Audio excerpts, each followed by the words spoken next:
Dikasteri untuk doktrin iman. Mater Populi Fidelis, Bunda Umat Beriman. Catatan doktrinal tentang beberapa gelar Maria. Mengenai kerja sama Maria dalam karya keselamatan. Presentasi. Catatan ini menanggapi berbagai permintaan dan usulan yang telah sampai kepada tahta suci dalam beberapa dekade terakhir, dan khususnya dikasteri ini, mengenai pertanyaan-pertanyaan yang berkaitan dengan devosi kepada Maria dan gelar-gelar tertentu untuk Maria. Pertanyaan-pertanyaan ini telah menjadi perhatian para paus baru-baru ini dan telah berulang kali dibahas selama 30 tahun terakhir di berbagai bidang studi di dalam dikasteri, seperti kongres dan sidang biasa. Hal ini memungkinkan dikasteri untuk mengumpulkan materi yang berlimpah dan kaya yang memperdalam refleksi ini. Sekaligus mengklarifikasi dalam arti apakah gelar dan ungkapan tertentu yang merujuk kepada Maria dapat diterima atau tidak. Teks ini juga bertujuan untuk memperdalam fondasi devosi kepada Maria dengan menjelaskan posisi Maria dalam hubungannya dengan umat beriman dalam terang misteri Kristus sebagai satu-satunya perantara dan penebus. Hal ini menuntut kesetiaan yang mendalam terhadap identitas Katolik, sekaligus menuntut upaya ekumenis yang khusus. Tema sentral yang tergambar di seluruh halaman ini adalah keibuan Maria dalam kaitannya dengan umat beriman. Hal ini muncul berulang kali dalam dokumen ini, dengan pernyataan-pernyataan yang diulang-ulang, setiap kali dengan pertimbangan baru, yang memperkaya dan menyempurnakannya secara spiral. Devosi kepada Maria, yang ditimbulkan oleh keibuan Maria, disajikan di sini sebagai hazanah gereja. Kesalehan umat Allah yang beriman, yang menemukan perlindungan, kekuatan, kelembutan, dan harapan dalam diri Maria, tidak direnungkan di sini untuk mengoreksinya, melainkan di atas segalanya, untuk menghargai, mengagumi, dan mendorongnya. Karena kesalehan ini merupakan ungkapan mistagogis dan simbolis dari sikap percaya Injili kepada Tuhan, yang secara bebas dikobarkan oleh Roh Kudus dalam diri umat beriman. Faktanya, kaum miskin juga menemukan kasih sayang dan cinta Allah dalam wajah Maria. Dalam dirinya, mereka melihat pesan Injil yang hakiki tercermin. Lihat kutipan dari Konferensi Umum kelima Konferensi Wali Gereja Amerika Latin dan Karibia, dokumen penutup, Aparecida, 13-31 Mei 2007, paragraf 265. Catatan ini dikutip dalam paragraf 78. Namun, terdapat beberapa kelompok refleksi Maria, publikasi, devosi baru, dan bahkan permintaan dogma-dogma Maria yang tidak memiliki karakteristik yang sama dengan devosi populer. Sebaliknya, mereka pada akhirnya mengusulkan suatu perkembangan dogmatis tertentu dan mengekspresikan diri secara intens melalui media sosial, yang seringkali menimbulkan kebingungan di kalangan umat beriman awam. Terkadang inisiatif-inisiatif ini bahkan melibatkan penafsiran ulang atas ungkapan-ungkapan yang digunakan di masa lalu dengan beragam makna. Dokumen ini mengkaji usulan-usulan tersebut untuk menunjukkan bagaimana beberapa orang menanggapi devosi Maria yang sejati yang diilhami oleh Injil, dan bagaimana usulan-usulan lain harus dihindari karena tidak mendorong perenungan yang tepat tentang keselarasan pesan Kristiani secara keseluruhan. Lebih lanjut, berbagai bagian dalam catatan ini menawarkan perkembangan Alkitabiah yang luas untuk menunjukkan bagaimana devosi Maria yang autentik ditemukan tidak hanya dalam tradisi gereja yang kaya tetapi juga dalam kitab suci. Jejak Alkitab yang menonjol dalam dokumen ini disertai dengan teks-teks dari para bapa dan pujangga gereja, serta dari para paus terdahulu. Oleh karena itu, alih-alih mengusulkan batasan, catatan ini bertujuan untuk mendampingi dan meneguhkan kasih Maria dan kepercayaan akan perantaraan keibuannya. Tertanda Victor Manuel Cardinal Fernandez, Prefect. Pendahuluan. 1. Mater Populi Fidelis atau Bunda Umat Beriman Allah, dipandang dengan kasih sayang dan kekaguman oleh umat Kristiani. Karena rahmat menjadikan kita seperti Kristus, Maria adalah ungkapan paling sempurna dari tindakan Kristus yang mengubah kemanusiaan kita. Ia adalah manifestasi feminin dari segala sesuatu yang dapat diwujudkan oleh rahmat Kristus dalam diri manusia. Di hadapan keindahan tersebut dan digerakkan oleh kasih, banyak umat beriman sepanjang sejarah telah berusaha menyebut Sang Bunda dengan kata-kata yang paling indah untuk meninggikan tempat istimewa yang dimilikinya di sisi Kristus. 2. Baru-baru ini, dikasteri ini menerbitkan norma-norma untuk bertindak dalam discernment terhadap dugaan fenomena supranatural. Gelar-gelar dan ungkapan-ungkapan tertentu yang merujuk kepada perawan Maria sering digunakan sehubungan dengan fenomena semacam itu. Namun, gelar-gelar ini, beberapa di antaranya sudah muncul dalam tulisan-tulisan para bapak gereja, tidak selalu digunakan secara tepat, dan maknanya terkadang diubah atau disalahartikan. Di luar persoalan terminologis, beberapa gelar menimbulkan kesulitan yang signifikan terkait isinya karena seringkali dapat mengarah pada pemahaman yang keliru tentang peran Maria, yang membawa dampak serius pada tingkat kristologis, eklesiologis, dan antropologis. 3. Permasalahan utama dalam menafsirkan gelar-gelar tersebut sebagaimana diterapkan pada perawan Maria adalah bagaimana seseorang harus memahami hubungannya dengan karya penebusan Kristus, yaitu, apa arti dari kerja sama unik Maria dalam rencana keselamatan? Dokumen ini, tanpa bermaksud untuk menjadi komprehensif atau lengkap, berusaha untuk mempertahankan keseimbangan yang diperlukan yang harus dibangun dalam misteri-misteri Kristiani antara perantaraan tunggal Kristus dan kerja sama Maria dalam karya keselamatan, dan berusaha untuk menunjukkan bagaimana hal ini diungkapkan dalam berbagai gelar Maria. Kerja sama Maria dalam karya keselamatan. 4. Kerja sama Maria dalam karya keselamatan secara tradisional telah didekati dari dua perspektif, yaitu partisipasinya dalam penebusan objektif yang dilaksanakan oleh Kristus selama hidupnya di dunia, khususnya dalam misteri Paskah, dan pengaruhnya saat ini terhadap mereka yang telah ditebus. Sesungguhnya, kedua pertanyaan ini saling berkaitan dan tidak dapat dianggap terpisah satu sama lain. 5. Partisipasi Maria dalam karya penyelamatan Kristus dibuktikan dalam kitab suci, yang menyajikan peristiwa penyelamatan yang digenapi dalam Yesus Kristus sebagai sebuah janji dalam Perjanjian Lama dan sebagai penggenapan dalam Perjanjian Baru. Maria digambarkan dalam Kejadian 3 ayat 15 karena ia adalah perempuan yang ikut serta dalam kemenangan definitif atas ular. Oleh karena itu, tidaklah mengherankan jika Yesus menyebut Maria sebagai perempuan di Kalvari, Yohanes 19 ayat 26. Di Kana, demikian pula, ia menyebutnya perempuan. Lihat Yohanes 2 ayat 4, merujuk pada Maria dan perannya bersamanya pada saat salib. 6. Pada saat itu, kerja sama Maria tampak saat ia memperbarui Kia dari kabar sukacita. Pada momen sakral itu, Injil beralih dari menempatkan kata perempuan di bibir Yesus, Yohanes 19 ayat 26, menjadi menghadirkannya sebagai ibu, Yohanes 19 ayat 27. Ketika Injil menjelaskan bahwa, sebagai tanggapan, sang murid yang mewakili kita semua, menerimanya, Injil menggunakan kata kerja, lamban, yang dalam Injil mengandung makna menerima dari iman. Lihat Yohanes 1 ayat 11 dan 12, bab 5 ayat 43, dan bab 13 ayat 20. Injil keempat menggunakan kata kerja yang sama ini untuk menyampaikan bahwa terang datang kepada miliknya dan mereka tidak menerimanya. Lihat Yohanes 1 ayat 11. Dengan kata lain, murid yang menggantikan kita di samping Maria menerimanya sebagai ibu dalam iman. Baru setelah mempercayakan kita kepada Maria sebagai ibu kita, Yesus mengakui bahwa semuanya telah digenapi. Lihat Yohanes 19 ayat 28. Kiasan hikmat tentang penggenapan ini mencegah penafsiran yang dangkal atas peristiwa tersebut. Keibuan Maria dalam hubungannya dengan kita merupakan bagian dari penggenapan rencana ilahi yang digenapi dalam misteri Paskah Kristus. Dalam pengertian yang sama, kitab Wahyu menampilkan perempuan, lihat Wahyu 12 ayat 1, sebagai ibu Mesias, lihat Wahyu 12 ayat 5, dan ibu dari anak-anaknya yang lain, lihat Wahyu 12 ayat 17. 7. Patut diingat bahwa Maria dari Nazaret dapat dianggap sebagai saksi istimewa atas peristiwa-peristiwa masa kanak-kanak Yesus yang muncul dalam Injil. Lihat Lukas bab 1 sampai bab 2, Matius bab 1 sampai bab 2. Dalam prolog Injilnya, Lukas memberitahu para pembacanya bahwa banyak orang telah berusaha menyusun suatu berita tentang peristiwa-peristiwa yang telah terjadi di antara kita, sesuai dengan apa yang disampaikan kepada kita oleh mereka, yang adalah saksi mata dari mulanya. Maka ia pun memutuskan untuk menyelidiki segala sesuatu dengan teliti dari awal. Lihat Lukas 1 ayat 1 sampai 3. Di antara para saksi mata tersebut, Maria menonjol sebagai tokoh utama langsung dalam konsepsi, kelahiran, dan masa kanak-kanak Yesus. Hal yang sama dapat dikatakan tentang kisah sengsara, karena Maria berdiri di dekat salib Yesus sebagai ibunya. Lihat Yohanes 19 ayat 25, dan juga tentang periode menjelang Pentakosta, ketika para rasul bertekun dalam doa bersama-sama dengan beberapa perempuan serta Maria, ibu Yesus. Lihat Kisah Para Rasul 1 ayat 14.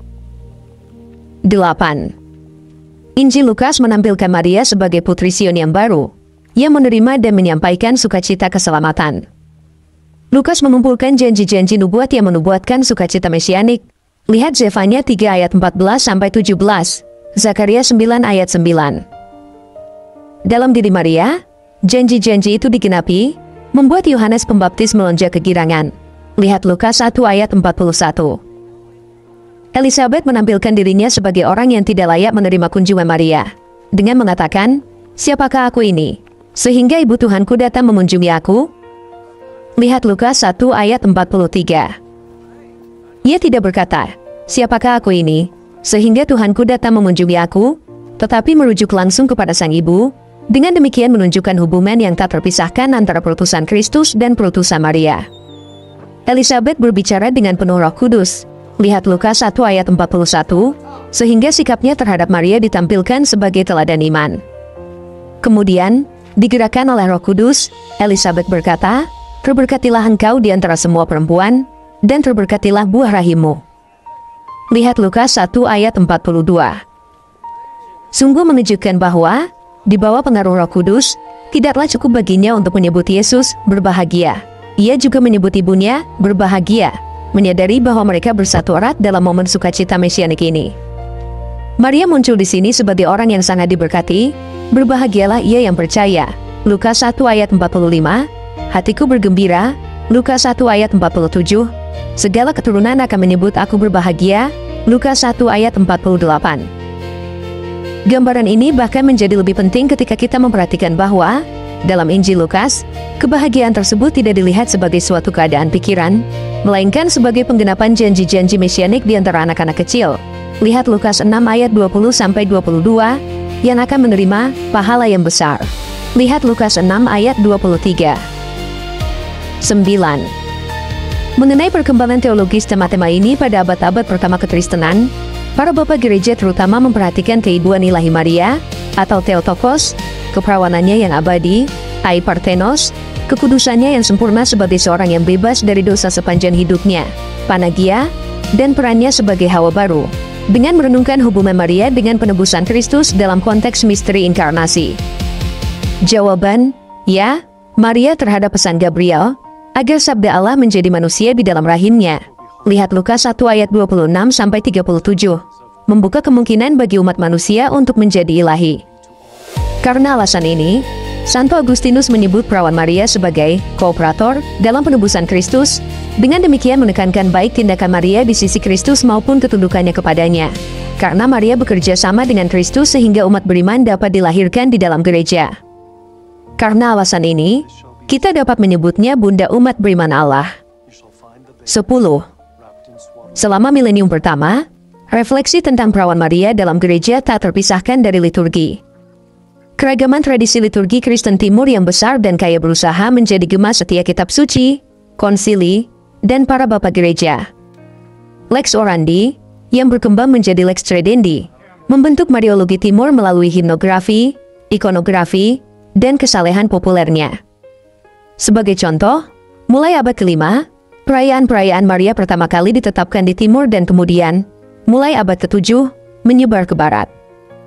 Gereja-gereja Timur memperingati partisipasi Bunda Allah dalam karya keselamatan tidak hanya dalam anafora dan liturgi ekaristi mereka, tetapi, terutama, melalui teks-teks himnografi yang digunakan dalam ibadat harian kanonik mereka, yang hadir di berbagai tradisi liturgi Kristen Timur. Himnografi mereka penuh dengan komposisi yang didedikasikan untuk Maria, dengan alegori biblis, yang memungkinkan keterlibatan yang lebih mendalam dengan misteri mendasar inkarnasi dan maknanya bagi penebusan kita dalam Kristus. Himne-himne ini menggunakan bahasa yang penuh simbolisme puitis, yang mampu menyampaikan keheranan dan keajaiban orang-orang yang memiliki kodrat yang sama dengan Maria, merenungkan keajaiban yang telah dilakukan Yang Maha Kuasa dalam dirinya. 11. Ajaran konsili-konsili ekumenis pertama mulai menguraikan dogma Maria, Bunda Allah, yang kemudian diproklamasikan dalam konsili Efesus. Gereja-gereja Kristen Timur selalu menjunjung tinggi dogma-dogma yang ditetapkan oleh konsili-konsili awal ini, setidaknya di antara gereja-gereja yang menerima konsili Efesus dan Kalsedon. Pada saat yang sama, dalam tradisi liturgi, himnografi, dan ikonografinya, gereja-gereja Kristen Timur menerima narasi dan legenda Maria yang populer tentang masa kanak-kanak dan kematian Yesus. Kisah-kisah semacam itu berusaha untuk memelihara kesalehan umat Allah dengan menyuarakan lirikisme gambaran sampai gambaran puitis, yang tujuan utamanya adalah untuk membangkitkan rasa takjub. Penghormatan kepada Bunda Allah ini juga diwujudkan melalui ikonografi, yang menawarkan gambaran visual tentang Maria dan Sabda yang berinkarnasi. Adalah penting bahwa ikon-ikon tradisional gereja-gereja ini, yang terkait dengan konsili Efesus dan Kalsedon, sebagian besar menggambarkan Maria sebagai Theotokos, Bunda Allah. Ikon seperti ini diciptakan untuk merenungkan Bunda Perawan, yang mempersembahkan putranya, kanak-kanak Yesus, kepada dunia dan yang memeluk sampainya sambil juga menjadi perantara bagi umat manusia di hadapannya. Ikonografi Maria Timur, sebagai kerikma dan pengingat visual penuh warna akan teologi konsili-konsili awal dan para bapak gereja, berusaha menjadi terjemahan visual dari gelar-gelar yang secara unik diterapkan pada Perawan Maria. Karena alasan ini, ikon-ikon harus dibaca dalam terang liturgi dan himne gereja. Maria bukanlah objek devosi yang ditempatkan di samping Kristus, tetapi ia dimasukkan ke dalam misteri Kristus melalui inkarnasi. Ia adalah ikon yang di dalamnya Kristus dihormati. Ia adalah Theotokos, Bunda Perawan yang mempersembahkan putranya, Yesus Kristus, kepada kita. Pada saat yang sama, ia juga adalah Odegetria yang menunjuk dengan tangannya untuk menunjukkan kepada kita satu-satunya jalan, yaitu Kristus. 12. Sejak abad ke-12, teologi Barat mengalihkan perhatiannya kepada relasi yang menghubungkan Bunda Maria dengan misteri penebusan Kristus yang berdarah di Kalvari, dengan mengaitkan nubuat Simeon tentang pedang dengan salib Kristus. Kehadiran Maria di kaki salib dipandang sebagai tanda keteguhan iman Kristiani, yang dipenuhi dengan kasih keibuan. Santo Bernardus dari Clairvaux berbicara tentang kerja sama Bunda Maria dalam kurban penebusan ketika memomentari persembahan Yesus di Bait Allah. Arnoldus, seorang sahabat Santo Bernardus dan kepala biara Benediktin Bonneval, ke-10 setelah 1159, adalah orang pertama yang mempertimbangkan kerja sama Maria dalam kurban Kalvari, berdiri di samping putranya, Yesus Kristus. 13. Kerja sama Bunda Maria dengan putranya dalam karya keselamatan telah diajarkan oleh magisterium gereja.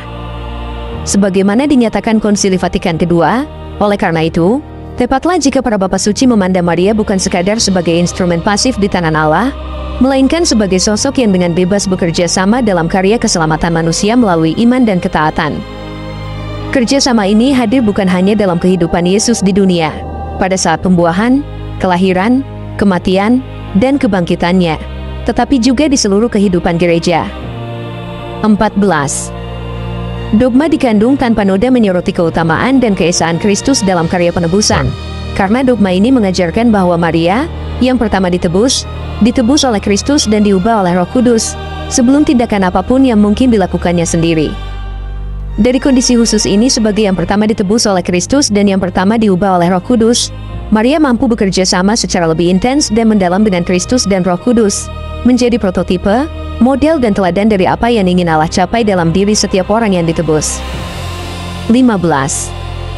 Kerja sama Maria dalam karya keselamatan memiliki struktur Trinitas, karena merupakan buah inisiatif Bapa, yang melihat kerendahan hati hambanya.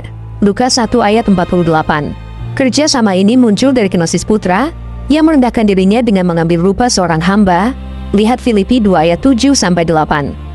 Dan merupakan hasil rahmat Roh Kudus, lihat Lukas 1 ayat 28 dan 30, yang mempersiapkan hati perempuan muda dari Nazaret untuk menanggapi kabar sukacita dan sepanjang hidupnya dalam persekutuan dengan putranya. Santo Paulus ke-6 mengajarkan bahwa, dalam diri Perawan Maria, segala sesuatu mengacu kepada Kristus dan bergantung padanya.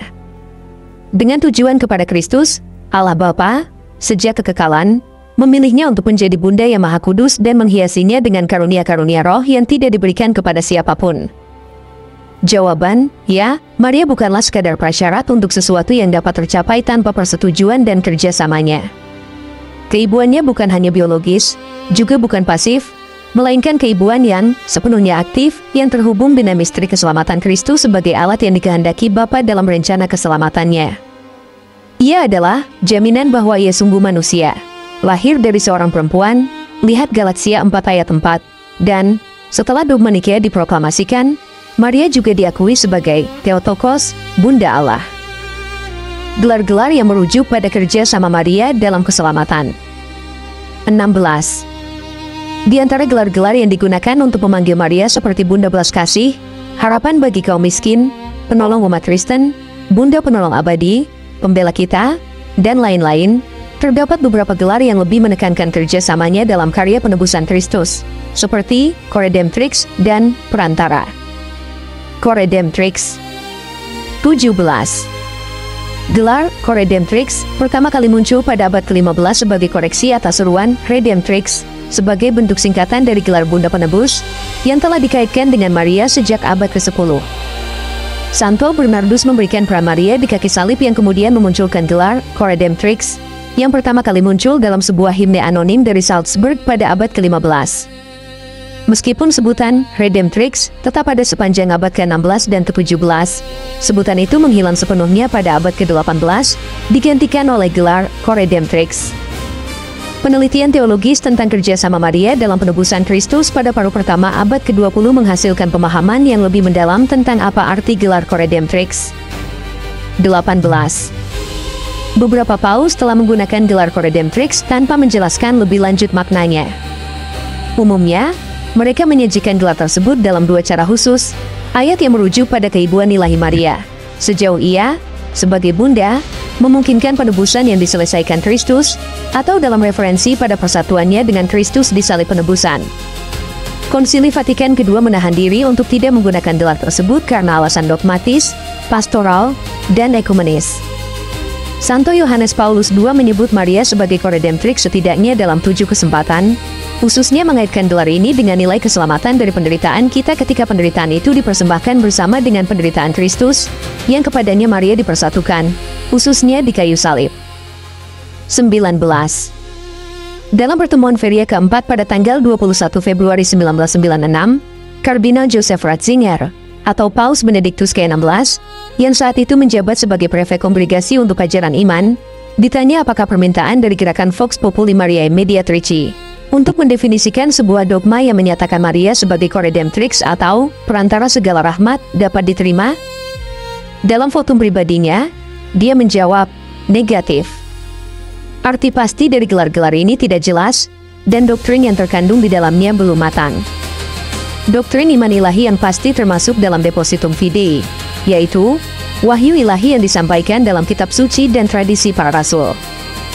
Namun, tidak jelas bagaimana doktrin yang diungkapkan dalam gelar-gelar ini hadir dalam kitab suci dan tradisi para rasul. Kemudian, pada tahun 2002, dia secara terbuka menyuarakan pendapatnya yang menentang penggunaan gelar itu. Rumusan Coredemptrix terlalu jauh menyimpang dari bahasa kitab suci dan para bapak gereja, dan karena itu menimbulkan kesalahpahaman. Segala sesuatu berasal dari Kristus, seperti yang dikatakan surat kepada jemaat di Efesus dan surat kepada jemaat di Kolose. Khususnya, Maria juga adalah segala sesuatu yang dia miliki melalui Kristus. Kata Coredemptrix akan mengaburkan asal-usul ini.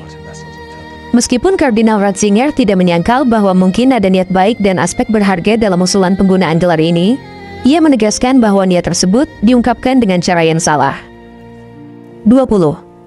Kardinal Ratzinger pada waktu itu merujuk pada surat-surat kepada jemaat di Efesus dan Kolose, di mana kosakata dan dinamisme teologis dari himne-himne tersebut menyajikan sentralitas penebusan yang unik dari putra yang berinkarnasi sedemikian rupa sehingga tidak menyisakan ruang untuk menambahkan bentuk mediasi lain. Karena setiap berkat rohani dilimpahkan kepada kita di dalam Kristus. Lihat Efesus 1 ayat 3, kita diangkat menjadi putra dan putri melalui Dia. Lihat Efesus 1 ayat 5, di dalam Dia kita telah dikaruniai. Lihat Efesus 1 ayat 6, kita beroleh penebusan melalui darahnya. Lihat Efesus 1 ayat 7, dan kasih karunia-Nya telah dicurahkan kepada kita. Lihat Efesus 1 ayat 8. Di dalam Dia kita telah memperoleh bagian yang ditentukan dari semula. Lihat Efesus 1 ayat 11. Di dalam Dia, seluruh kepenuhan Allah berkenan diam. Lihat Kolose 1 ayat 19. Dan bagi Dia dan melalui Dia, Allah berkehendak untuk mendamaikan segala sesuatu. Lihat Kolose 1 ayat 20. Pujian semacam itu bagi tempat Kristus yang unik memanggil kita untuk menempatkan setiap makhluk dalam posisi yang jelas reseptif dalam hubungannya dengan Kristus, dan untuk berhati-hati dan penuh hikmat setiap kali mengusulkan segala bentuk kerjasama yang mungkin dengannya dalam ranah penebusan. 21. Setidaknya dalam 3 kesempatan, Paus Fransiskus menyatakan penentangannya yang jelas terhadap penggunaan gelar Coredemptrix, dengan alasan bahwa Maria tidak pernah ingin mengambil apapun dari putranya untuk dirinya sendiri. Dia tidak pernah menampilkan dirinya sebagai seorang rekan juru selamat. Tidak. Ia hanya seorang murid.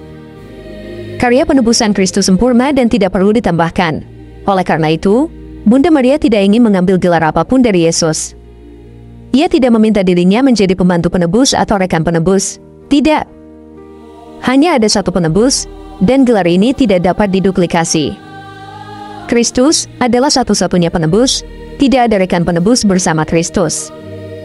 Karena pengorbanan salib yang dipersembahkan dalam semangat kasih dan ketaatan menghadirkan kepuasan yang paling berlimpah dan tak terbatas. Sementara kita mampu memperluas dampaknya di dunia.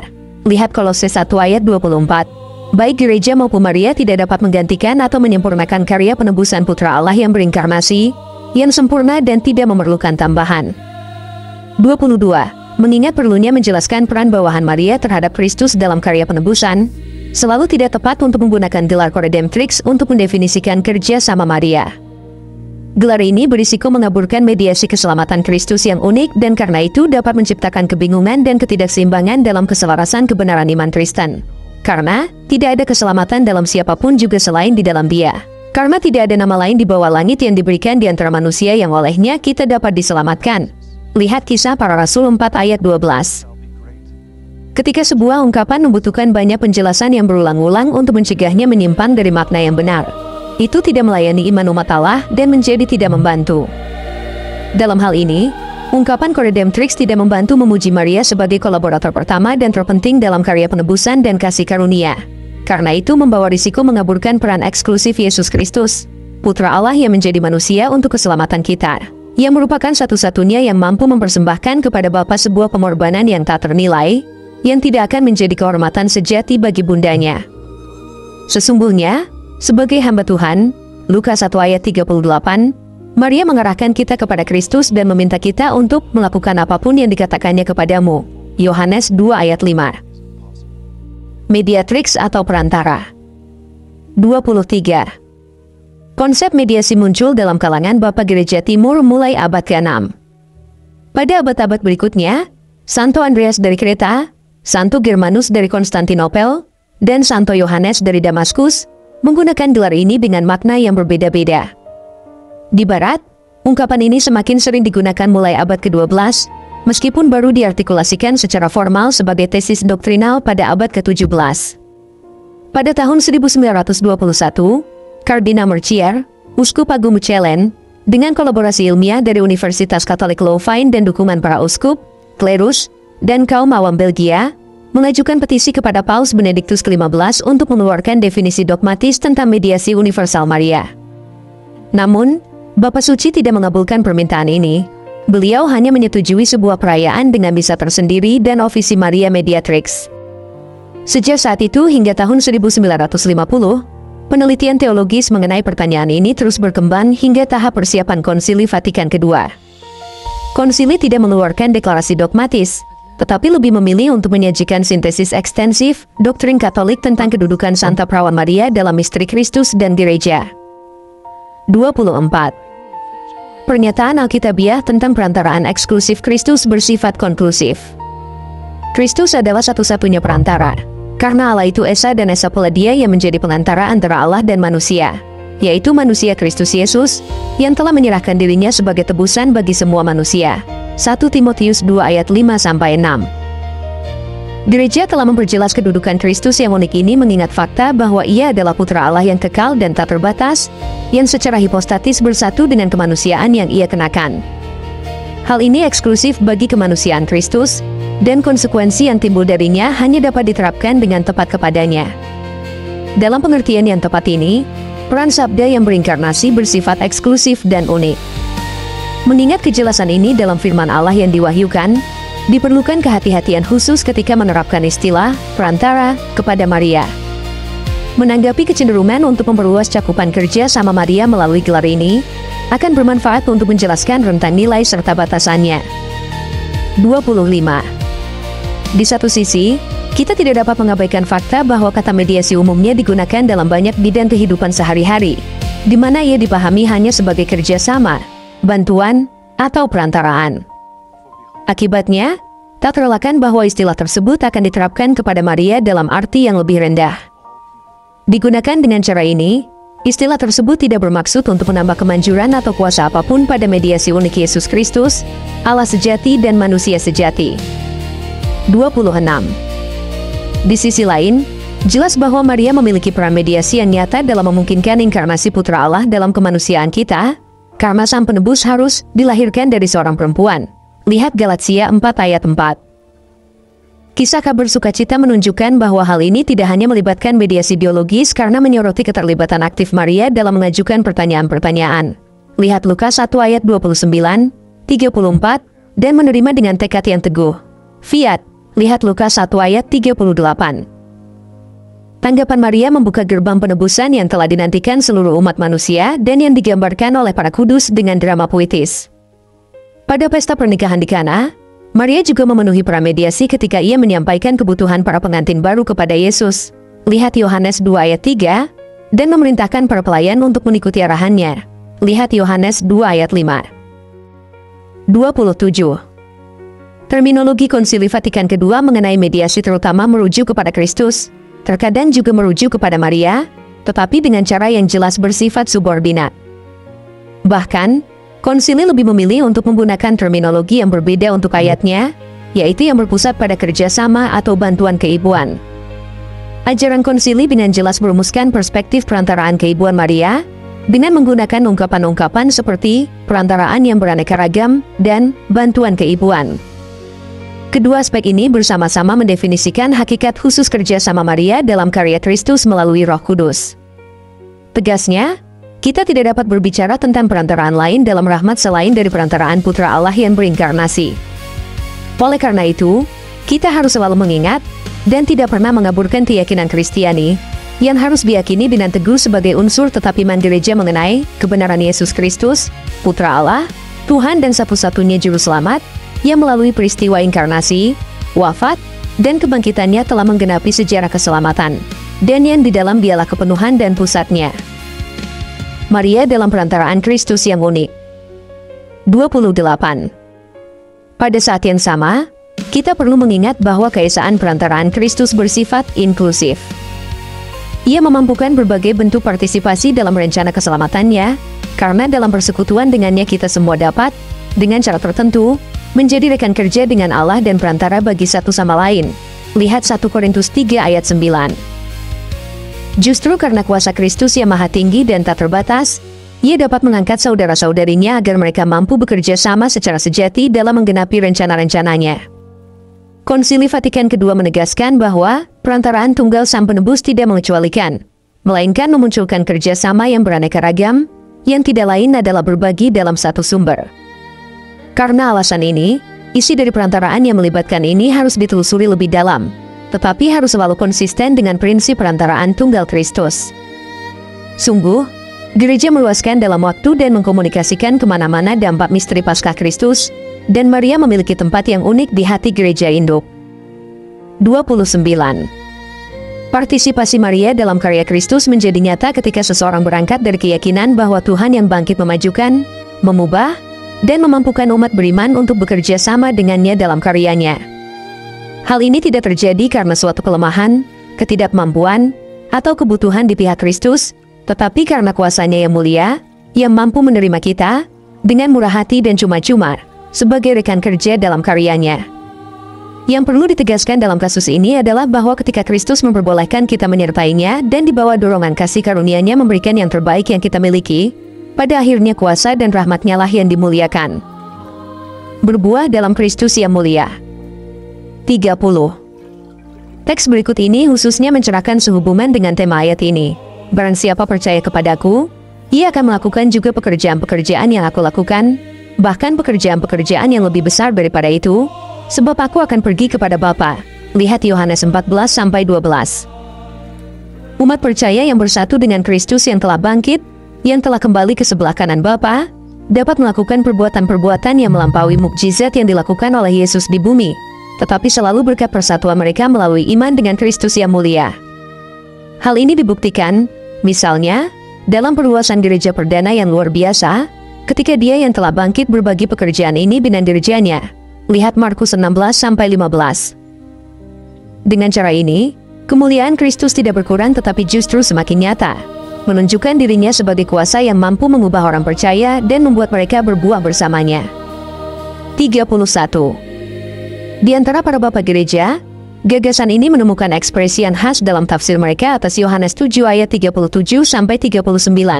Karena beberapa menafsirkan janji Kristus tentang sungai-sungai air hidup merujuk kepada orang percaya. Dalam penafsiran ini, orang percaya sendiri yang diubahkan oleh rahmat Kristus menjadi sumber bagi orang lain. Origenes menjelaskan bahwa Tuhan menggenapi apa yang Dia umumkan dalam Yohanes 7 ayat 38 dengan menyebabkan aliran air mengalir keluar dari kita. Jiwa manusia yang diciptakan menurut gambar Allah dapat menampung dan mencurahkan sumur, mata air, dan sungai.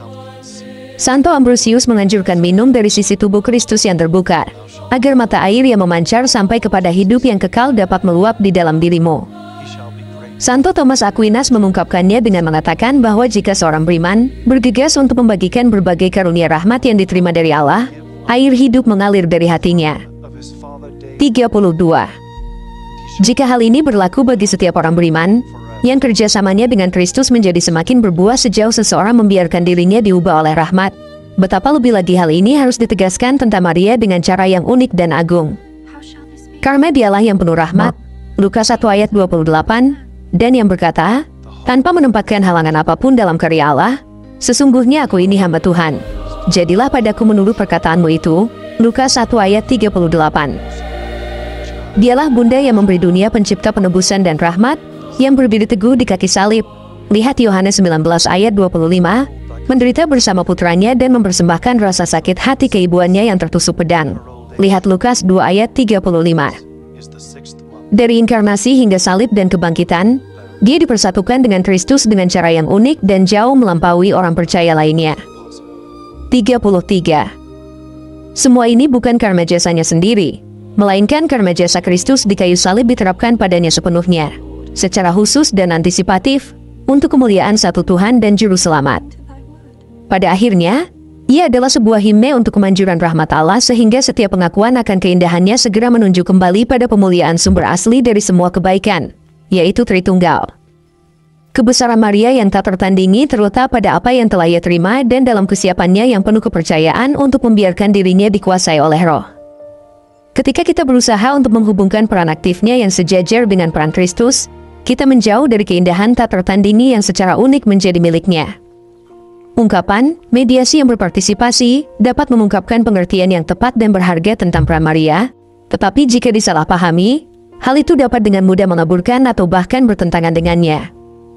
Mediasi Kristus, yang dalam beberapa hal dapat bersifat inklusif atau bersama, dalam hal lain bersifat eksklusif dan tidak dapat dikomunikasikan.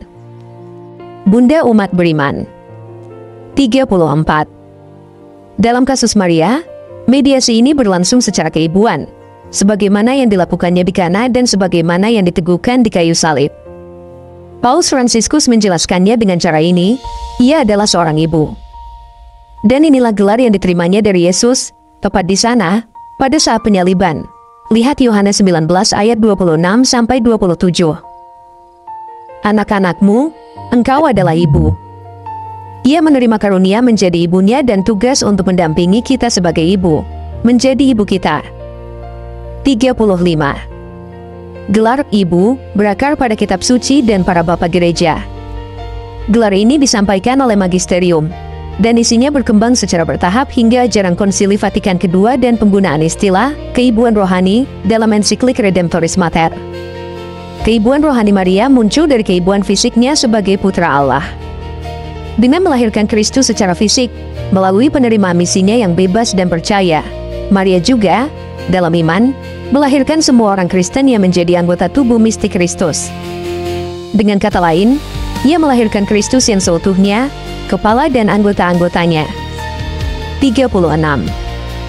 Partisipasi perawan Maria, sebagai bunda, dalam kehidupan putranya, dari inkarnasi hingga salib dan kebangkitan, menanamkan karakter yang unik dan tunggal pada kerjasamanya dalam karya penebusannya, terutama bagi gereja, ketika gereja merenungkan keibuan rohani Maria terhadap semua anggota tubuh mistik dalam seruannya yang penuh kepercayaan kepadanya.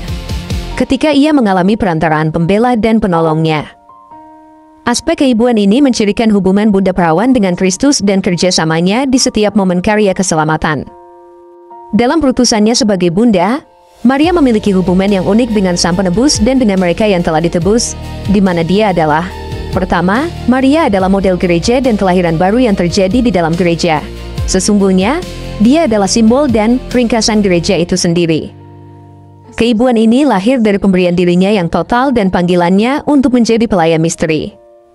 Dalam keibuan Maria, semua yang dapat kita katakan tentang keibuan menurut Rahmat dan tentang tempatnya saat ini di dalam seluruh gereja disintesis.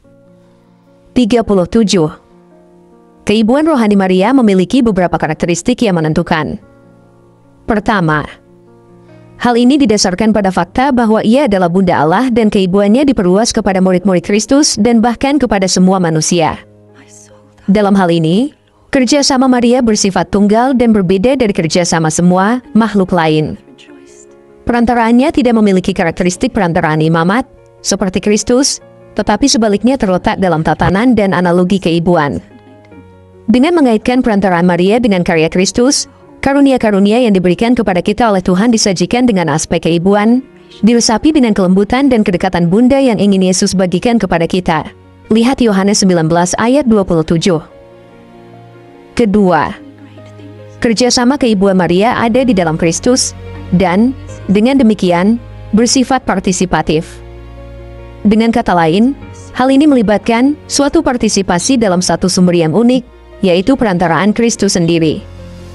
Maria masuk ke dalam perantaraan Kristus yang unik dengan cara yang sepenuhnya pribadi. Peran keibuannya sama sekali tidak menaburkan atau mengurangi perantaraan Kristus yang unik ini, melainkan menunjukkan kekuatannya. Semua pengaruh bermanfaat Santa Perawan Maria terhadap kita muncul dari kelimpahan jasa Kristus, bersandar pada perantaraannya, bergantung sepenuhnya padanya, dan memperoleh segala kekuatannya darinya.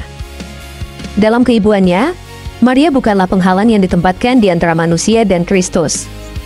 Sebaliknya, peran keibuannya terhubung erat dengan peran Kristus dan diarahkan kepadanya. Dipahami dengan cara ini, keibuan Maria tidak berusaha melemahkan adorasi unik yang hanya pantas bagi Kristus, melainkan berusaha memobarkannya. Oleh karena itu, kita harus menghindari gelar dan ungkapan yang menampilkan Maria sebagai semacam penangkal petir di hadapan keadilan Tuhan, seolah-olah ia merupakan alternatif yang diperlukan di hadapan belas kasih Allah yang tak memadai. Konsili Vatikan II menegaskan kembali bagaimana seharusnya devosi kepada Maria, yaitu devosi yang diarahkan kepada pusat kristologis iman Kristiani. Sedemikian rupa sehingga, ketika Bunda dihormati, Putra dikenal, dikasihi, dan dimuliakan sebagaimana mestinya.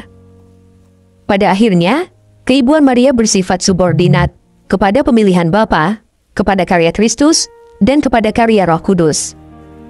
Ketiga, gereja bukan hanya titik acuan bagi keibuan rohani Maria, tetapi justru dalam dimensi sakramental gerejalah, keibuannya senantiasa terungkap. Maria bertindak bersama gereja, di dalam gereja, dan untuk gereja.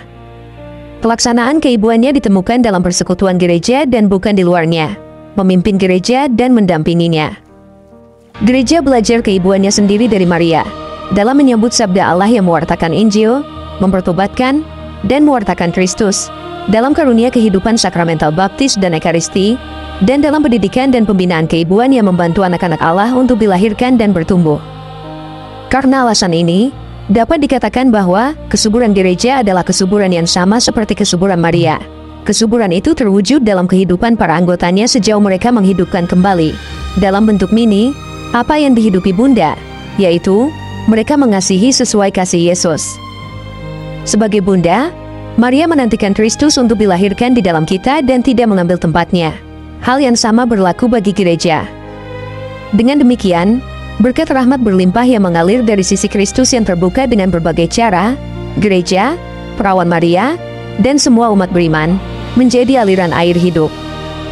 Dengan cara ini, Kristus menunjukkan kemuliaannya dalam dan melalui kekecilan kita. Perantara, doa. 38. Maria dipersatukan dengan Kristus secara unik melalui keibuannya dan melalui kepenuhan rahmatnya. Hal ini disinggung dalam Salam Malaikat. Lihat Lukas 1 ayat 28, yang menggunakan kata, kecharitomene, yang hanya ditemukan di sini dan tidak ditemukan di tempat lain dalam kitab suci. Maria, yang menerima kuasa Roh Kudus dalam rahimnya dan menjadi bunda Allah, melalui roh yang sama itu, menjadi bunda gereja. Karena persatuan tunggal dalam keibuan dan rahmatnya ini, duanya bagi kita memiliki nilai dan keampuhan yang tak tertandingi oleh syafaat manapun. Santo Yohanes Paulus II menghubungkan gelar perantara dengan peran perantaraan keibuan ini, dengan mencatat bahwa Maria menempatkan dirinya di tengah. Artinya, ia bertindak sebagai perantara bukan sebagai orang luar, tetapi dalam posisinya sebagai ibu.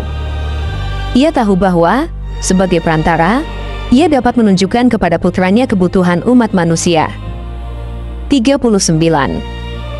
Iman Katolik membaca dalam kitab suci bahwa mereka yang bersama Allah di surga dapat terus melakukan tindakan kasih dengan menjadi perantara bagi kita dan mendampingi kita. Misalnya, kita melihat bahwa malaikat adalah roh-roh yang melayani, yang diutus untuk melayani, demi mereka yang harus memperoleh keselamatan. Lihat Ibrani 1 ayat 14. Kitab suci berbicara tentang misi yang dilakukan oleh para malaikat. Lihat Tobit 5 ayat 4, bab 12 ayat 12, Kisah Para Rasul 12 ayat 7-11, Wahyu 8 ayat 3-5. Para malaikat melayani Yesus di padang gurun selama pencobaannya. Lihat Matius 4 ayat 11, dan selama sengsaranya. Lihat Lukas 22 ayat 43. Mazmur menjanjikan kita bahwa Ia telah memerintahkan malaikat-malaikatnya untuk menjaga engkau di segala jalanmu. Lihat Mazmur 91 ayat 11. 40. Ayat-ayat ini memberitahu kita bahwa surga tidak sepenuhnya terpisah dari bumi, yang membuka kemungkinan bahwa mereka yang di surga dapat bersyafaat bagi kita. Kitab Zaharia menggambarkan seorang malaikat Allah yang berkata, "Ya Tuhan semesta alam, berapa lama lagi engkau tidak akan menyayangi Yerusalem dan kota-kota Yehuda, yang terhadapnya engkau telah murka selama 70 tahun ini?" Lihat Zakaria 1 ayat 12. Demikian pula, kitab Wahyu berbicara tentang mereka yang terbunuh, para martir di surga, yang turun tangan dengan memohon kepada Allah untuk bertindak di bumi guna membebaskan kita dari ketidakadilan. Dan aku melihat di bawah mezbah jiwa sampai jiwa mereka yang telah dibunuh oleh karena firman Allah dan oleh karena kesaksian yang telah mereka berikan.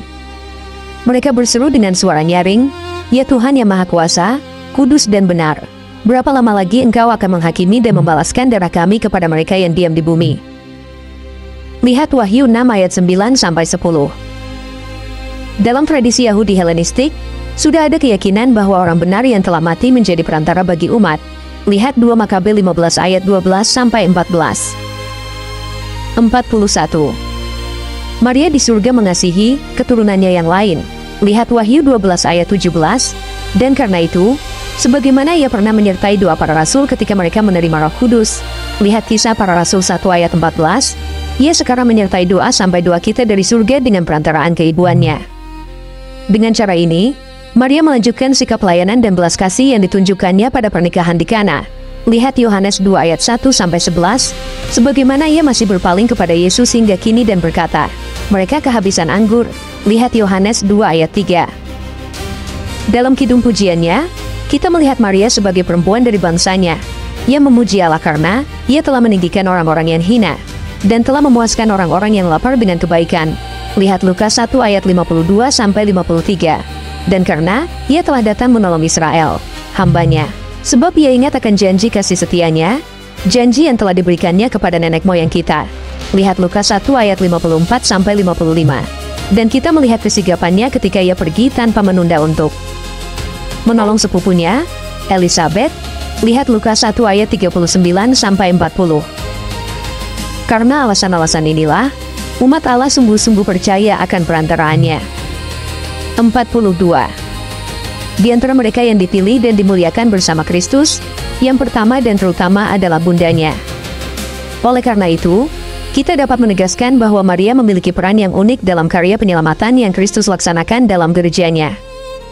Dengan perantaraan ini, Maria dapat menjadi bagi kita tanda keibuan belas kasih Tuhan. Dengan demikian, karena ia menghendakinya dengan bebas, Tuhan memberikan tindakannya dalam diri kita wajah keibuan.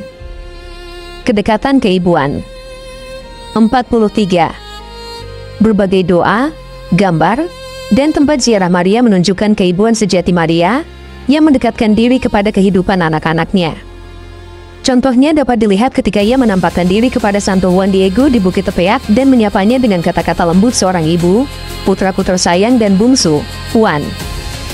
Ketika Santo Juan Diego mengungkapkan kesulitannya dalam menjalankan misi yang dipercayakan kepadanya, Maria menunjukkan kepadanya kekuatan keibuannya. Bukankah aku di sini? Siapakah ibumu? Bukankah engkau di dalam lekuk mantelku, di dalam pelukanku? 44. Pengalaman kasih sayang keibuan Maria, yang dihayati Santo Juan Diego, adalah pengalaman pribadi semua umat Kristiani yang menerima kasih sayang Maria dan menyerahkan kebutuhan sehari-hari mereka ke dalam tangannya. Dengan penuh kepercayaan membuka hati mereka untuk memohon perantaraan keibuannya dan memperoleh perlindungannya yang menenteramkan. Melampaui manifestasi luar biasa kedekatannya, ada ungkapan keibuannya yang terus-menerus dan setiap hari dalam kehidupan semua anak-anaknya. Bahkan ketika kita tidak memohon perantaraannya, ia menunjukkan dirinya dekat kepada kita sebagai seorang bunda untuk membantu kita mengenali kasih Bapa, merenungkan diri Kristus yang menyelamatkan sampai anugerah, dan menerima tindakan pemudusan Roh Kudus. Nilai kedekatan keibuan ini dengan gereja begitu besar sehingga para gembala tidak boleh membiarkannya disalahgunakan untuk tujuan politik.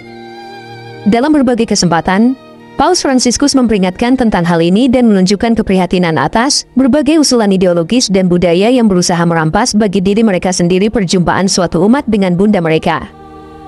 Bunda Rahmat. 45. Pemahaman tentang gelar Bunda Orang Beriman ini memungkinkan kita untuk berbicara tentang peran Maria dalam kaitannya dengan kehidupan rahmat kita. Namun, perlu dicatat bahwa ungkapan-ungkapan tertentu yang secara teologis dapat diterima dengan mudah syarat dengan konsep dan simbolisme yang menyampaikan gagasan yang kurang dapat diterima. Misalnya, Maria terkadang digambarkan seolah-olah ia memiliki gudang rahmat yang terpisah dari Allah.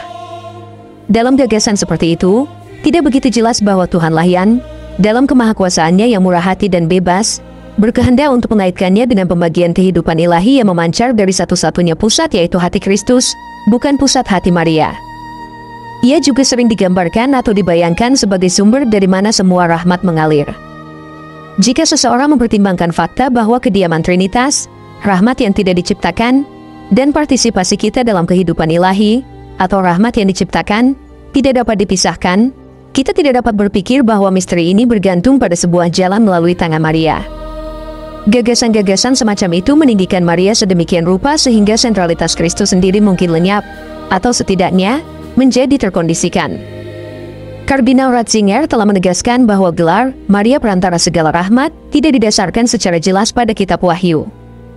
Sejalan dengan keyakinan ini, kita dapat mengenali kesulitan-kesulitan yang ditimbulkan oleh gelar ini, baik dari segi refleksi teologis maupun spiritualitas. 46. Untuk menghindari kesulitan-kesulitan ini, keibuan Maria dalam tata rahmat harus dipahami sebagai suatu pertolongan dalam mempersiapkan kita untuk menerima rahmat pemudusan Allah. Hal ini dapat dilihat dari bagaimana, di satu sisi, perantaraan keibuannya merupakan ungkapan dari pertolongan keibuan yang memungkinkan kita untuk mengakui Kristus sebagai satu-satunya perantara antara Allah dan manusia. Di sisi lain, kehadiran keibuannya dalam hidup kita tidak menghalangi berbagai tindakan Maria yang bertujuan untuk mendorong kita agar membuka hati kita bagi karya Kristus dalam Roh Kudus. Dengan cara ini, Dia membantu kita dengan berbagai cara untuk mempersiapkan diri menerima kehidupan kasih karunia yang hanya Tuhan dapat curahkan ke dalam kita. 47. Keselamatan kita semata-mata merupakan karya kasih karunia Kristus yang menyelamatkan dan bukan karya siapapun yang lain. Santo Agustinus menegaskan bahwa kekuasaan maut ini hanya dihancurkan dalam diri setiap orang oleh kasih karunia Juru Selamat, dan dia menjelaskan hal ini dengan jelas dalam terang penebusan orang yang tidak benar. Siapa yang mau mati untuk orang yang tidak benar, untuk orang yang fasik, kalau bukan Kristus saja? Dia yang begitu adil sehingga mampu membenarkan bahkan orang yang tidak benar. Jadi, saudara-saudaraku, kita tidak memiliki perbuatan baik, tetapi hanya kesalahan. Meskipun perbuatan manusia seperti itu, belas kasihannya tidak meninggalkan mereka dan, alih-alih hukuman yang seharusnya, Dia memberi mereka kasih karunia yang tidak pantas mereka terima. Dia melakukan ini untuk menebus kita, bukan dengan emas atau perak, tetapi dengan harga penumpahan darahnya. Jadi, ketika Santo Thomas Aquinas bertanya apakah seseorang dapat berbuat baik untuk orang lain, dia menjawab bahwa tidak seorang pun dapat berbuat baik untuk orang lain kasih karunia pertamanya, kecuali Kristus saja. Tidak ada manusia lain yang dapat berbuat baik dalam arti yang ketat, de condigno, dan pada hal ini, tidak diragukan lagi ada ayat yang mengatakan, tidak seorang pun dapat benar, kecuali jasa-jasa sengsara Tuhan kita Yesus Kristus diberikan kepadanya. Demikian pula, kepenuhan rahmat Maria ada karena ia menerimanya dengan cuma-cuma, sebelum tindakan apapun dari pihaknya sendiri, mengingat jasa-jasa Yesus Kristus, Juru Selamat umat manusia. Hanya jasa-jasa Yesus Kristus, yang menyerahkan dirinya sampai akhir, yang diterapkan kepada kita untuk pembenaran kita, yang karena berakhir dalam kebaikan kekal dari partisipasi ilahi, merupakan karya yang lebih besar daripada penciptaan langit dan bumi. 48. Kita dapat, bagaimanapun, berpartisipasi dengan menginginkan kebaikan orang lain, dan sudah sepantasnya, kongruo, bahwa Allah akan memenuhi keinginan amal ini yang dapat diungkapkan dalam doa atau dengan karya belas kasihan. Memang benar bahwa hanya Allah yang dapat mencurahkan karunia rahmat itu sendiri karena kemampuan ini melebihi proporsi kodrat kita dan ada jarak yang tak terbatas antara kodrat kita dan kehidupan ilahinya. Namun, Allah dapat menganugerahkan karunia ini, memenuhi keinginan Bunda, yang dengan demikian mengasosiasikan dirinya dengan sukacita dengan karya Allah sebagai hamba yang rendah hati. 49. Seperti di Kana, Maria tidak memberitahu Kristus apa yang harus ia lakukan. Sebaliknya, ia bersyafaat dengan menghadirkan kepadanya kekurangan, kebutuhan, dan penderitaan kita sehingga ia dapat bertindak dengan kuasa ilahinya. Mereka kehabisan anggur, lihat Yohanes 2 ayat 3. Bahkan hingga hari ini, Maria membantu mempersiapkan kita untuk tindakan Allah. Lakukanlah apapun yang dikatakannya kepadamu, lihat Yohanes 2 ayat 5. Kata-katanya bukan sekadar anjuran, tetapi menjadi pedagogi keibuan sejati, yang di bawah tindakan Roh Kudus, memperkenalkan kita kepada makna mendalam misteri Kristus. Maria mendengarkan, memutuskan, dan bertindak untuk membantu kita membuka hidup kita kepada Kristus dan rahmat-Nya, karena hanya Allah sendiri yang bekerja dalam batin kita yang terdalam. Hanya Allah yang dapat menjangkau. 50. Sebagaimana katekismus mengingatkan kita, rahmat pemudusan adalah pertama-tama dan terutama karunia roh yang membenarkan dan memuduskan kita. Rahmat ini bukan sekadar pertolongan atau energi yang kita miliki, melainkan karunia cuma-cuma yang Allah berikan kepada kita dari hidupnya sendiri, yang dicurahkan oleh Roh Kudus ke dalam jiwa kita, yang dapat digambarkan sebagai berdiamnya Tritunggal dalam batin kita yang terdalam, sebagai persahabatan dengan Allah, dan sebagai perjanjian dengan Tuhan. Hanya Allah yang dapat melakukan hal ini karena hal ini melibatkan mengatasi ketidakseimbangan yang tak terbatas. Pemberian diri Tritunggal itu, yang melaluinya Allah sendiri akan masuk ke dalam atau ilabitur jiwa, menyiratkan transformasi yang inheren dalam batin orang percaya. Untuk menggambarkan tindakan memasuki bagian terdalam kita ini, Santo Thomas Aquinas menggunakan kata kerja ilabi, yang hanya dapat diterapkan kepada Tuhan, karena hanya Dia, bukan makhluk ciptaan, yang dapat mencapai bagian terdalam diri kita tanpa melanggar kebebasan dan identitas kita. Sesungguhnya, hanya Tuhan yang mencapai pusat terdalam kita untuk menghasilkan peningkatan dan transformasi ketika Dia memberikan dirinya sebagai sahabat, dan dengan demikian, tidak ada makhluk yang dapat menganugerahkan rahmat. Santo Thomas mengulangi poin ini ketika berbicara tentang rahmat sakramental sebagai penyebab utama, hanya Tuhan yang menghasilkan efek batin dari sakramen pertama, karena hanya Tuhan yang dapat memasuki jiwa di mana efek sakramental terjadi, dan tidak ada agen yang dapat beroperasi segera di mana itu tidak terjadi. Kedua, karena rahmat yang merupakan efek batin dari sakramen berasal dari Tuhan sendiri. 51. Penulis lain telah mengungkapkan diri mereka dengan cara yang sama. Dalam konteks ini, patut digarisbawahi Santo Bonaventura, yang mengajarkan bahwa ketika Allah berkarya dengan rahmat pemudusan dalam diri manusia, Ia menjadikan orang tersebut benar-benar langsung bagi dirinya. Melalui rahmat, Allah menjadi dekat sepenuhnya dengan manusia, dengan kedekatan yang mutlak. Sebuah masuk ke dalam bagian terdalam manusia yang hanya dapat dicapai oleh Allah. Rahmat yang diciptakan, dengan demikian, tidak bekerja seperti perantara, melainkan merupakan dampak langsung dari persahabatan yang dianugerahkan Allah, yang menyentuh hati manusia secara langsung. Maka, karena Allah lah yang mewujudkan transformasi manusia ketika Ia menyerahkan dirinya sebagai sahabat, tidak ada perantara antara Allah dan orang yang telah diubah. Hanya Allah yang mampu masuk begitu dalam, untuk memuduskan kita hingga menjadi benar-benar langsung bagi kita, dan hanya Allah yang dapat melakukannya tanpa meniadakan manusia tersebut. 52. Dalam inkarnasi, Putra Allah yang kekal dan kodrati mengambil kodrat manusia yang menempati tempat unik dalam tata keselamatan. Secara hipostatik dipersatukan dengan Putra oleh rahmat yang tak diragukan lagi tak terbatas, kemanusiaan ini menerima rahmat dengan cara yang tertinggi. Dan karena itu, dari keunggulan rahmat yang ia terima, dari dialah rahmat ini dianugerahkan kepada orang lain, dan ini termasuk dalam kodrat kepala. Kemanusiaannya berpartisipasi dalam pencurahan rahmat pemudusan, yang meluap atau berlimpah darinya. Oleh karena itu, ia, dalam arti tertentu, adalah sumber segala rahmat menurut kemanusiaannya, sebagai kepala yang darinya rahmat mengalir kepada orang lain, atau in alios transfunderetur. Kodrat manusia ini tidak terpisahkan dari keselamatan kita, karena, dengan inkarnasi, semua tindakan penyelamatan sabda Allah selalu dilakukan dalam kesatuan dengan kodrat manusia yang telah ia kenakan demi keselamatan semua orang. Melalui kodrat manusia yang diterima ini, Putra Allah telah dengan cara tertentu mempersatukan dirinya dengan setiap orang, dan dalam kodrat itu ia memberikan hidup bagi kita oleh darahnya yang telah ia tumpahkan dengan cuma-cuma. Oleh rahmat, umat beriman dipersatukan dengan Kristus dan berpartisipasi dalam istri Paskahnya, sehingga mereka dapat menghidupi persatuan yang intim dan unik dengannya, yang diungkapkan Santo Paulus dalam kata-kata ini, bukan lagi aku sendiri yang hidup, melainkan Kristus yang hidup di dalam aku. Lihat Galatia 2 ayat 20. 53. Tidak ada manusia, bahkan para rasul atau perawan Maria yang terberkati, yang dapat bertindak sebagai pemberi rahmat universal. Hanya Allah yang dapat menganugerahkan rahmat, dan ia melakukannya melalui kemanusiaan Kristus. Karena manusia Kristus memiliki kepenuhan rahmat yang tertinggi, sebagai satu-satunya yang diperanakan oleh Bapa. Meskipun perawan Maria yang terberkati terutama, penuh rahmat dan Bunda Allah, ia, seperti kita, adalah putri angkat Bapa. Seperti yang ditulis Dante Alighieri, putri-putramu. Ia bekerja sama dalam ekonomi keselamatan melalui partisipasi yang diturunkan dan subordinat.